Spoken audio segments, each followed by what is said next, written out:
Well, progressivism, not just in this country but around the world, is increasingly coming to resemble not just a religion, but a cult bent on suicide. Not overstating that. In Europe, billionaire George Soros recently said that European countries ought to cope with migrant crises, the ones that he helped encourage, by keeping their borders open to new arrivals and then taking on tens of billions of dollars in new debt, as if they don't have enough, to fund aid to developing countries.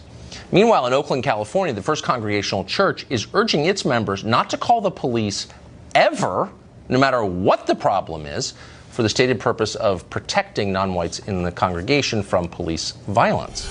Nigel Farage once led the UK Independence Party, and he joins us now.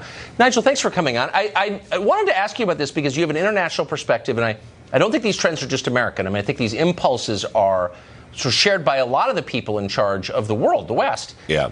And one of the driving impulses seems to be masochism or the desire to destroy our civilization, even suicidal in some cases. But the idea that you're not allowed to defend yourself seems to undergird a lot of what we're seeing. Have you noticed this? Yes, not just yourself, but in fact the whole shape of society. I mean, George Soros' Open Society Foundation, which he, of course, has poured billions of dollars into. I mean, this is the biggest political campaigning organisation in the world. He wants to break down the fundamental values of our society. And in the case of Europe, he doesn't want Europe to be based on Christianity. Now, all of this, whether it's Soros or some of those very strange people in California, all of this is based on some kind of self-loathing, some sort of guilt trip about the past. And in Soros's case, it's a guilt trip, of course, about America's, Germany's wartime actions, the way the Jews were treated. In America, in many cases, it's how the native Indians were treated. It's all based on guilt, but it's not based on reality. I have to say, in the case of Soros, the bosses in Brussels will be furious with his timing. Right now, we have Italy in revolt because the new government, or the attempted new government, wants to get rid of 500,000 illegal migrants, and Soros appears to be going ever so slightly mad. Right. I mean, look, I would say that there are a lot of sins that we collectively have committed as a society, as a civilization, obviously.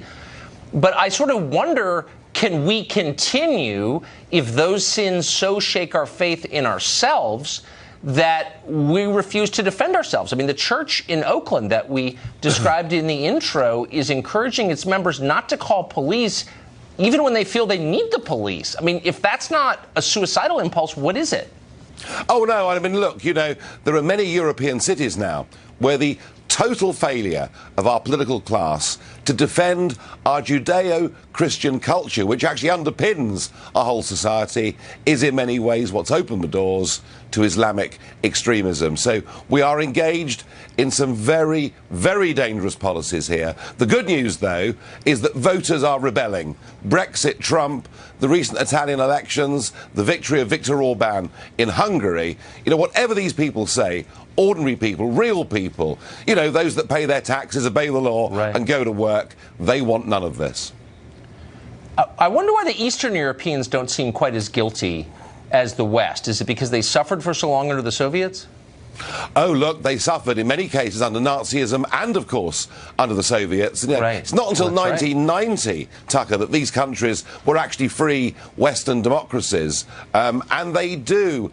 I think it's important to realise that the church plays a much bigger role in society in Poland and Hungary than it does in France and Germany. That's really smart. Nigel Farage, thank you. Good to see you. Thank you.